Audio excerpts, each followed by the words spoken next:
wabarakatuh. Saya Cantika Yulia dari Prodi Perbankan Syariah 2C IAIN Palangkaraya. Di sini saya ingin memberikan beberapa pendapat saya mengenai dua video yang telah dosen saya berikan. Yang untuk video pertama, di situ ada dari pendapat Fahrudin Pais tentang hermeneutika sebagai sebuah filsafat. Sebagai sebuah filsafat, pemahaman metode untuk memahami dunia manusia dan membaca bagaimana manusia memahami. Nah, saya setuju dengan pendapat beliau mengenai hermeneutika yang berhubungan dengan filsafat.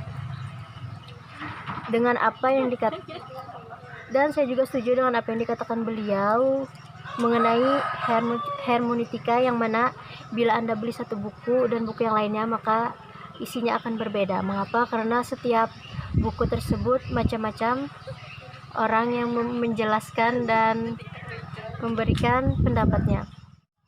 Di situ beliau juga mengatakan mengapa muncul hermeneutika modern. Mengenai hal ini benar munculnya hermeneutika modern karena adanya kesadaran tentang pentingnya ilmu-ilmu. Jadi tentang ilmu-ilmu, untuk mempertahankan ilmu-ilmu tersebut juga perhatian yang serius terhadap problema itu sangat penting. Beberapa teori atau pemahaman yang diberikan dari Bapak Fahrudin Pais ini mengenai hermeneutika dapat saya pahami dan semuanya jelas. Saya juga setuju dengan apa yang disampaikan oleh beliau. Nah, untuk video yang kedua, di situ beliau ada membagikan beberapa level tentang hermeneutika. Yang pertama level literal, yang kedua ontologis, yang ketiga historis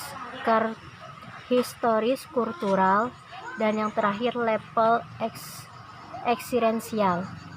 Di situ beliau juga ada membagi lima ilmu kealaman. Yang pertama jenisnya empiris analisis, yang kedua mode equivalent atau dijelaskan, yang ketiga sifat atau objektif, yang keempat kepentingan atau teknis, yang kelima yaitu membahas beberapa seperti kimia, biologi, fisika dan yang lain-lainnya.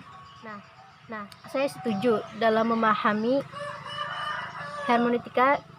Kenapa kita harus mempelajari ilmu alam?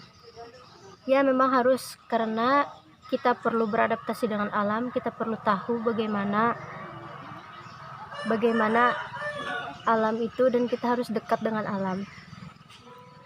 Dan ilmu kemanusiaan yang disampaikan lebih mendasar kepada ilmu filsafat juga, di mana kita harus terbuka ilmu sosial. Beliau juga menyampaikan kritis hermeneutika, radikal hermeneutika, dan common pattern. Oke, di video kedua ini dapat disimpulkan bahwa yang disampaikan merujuk pada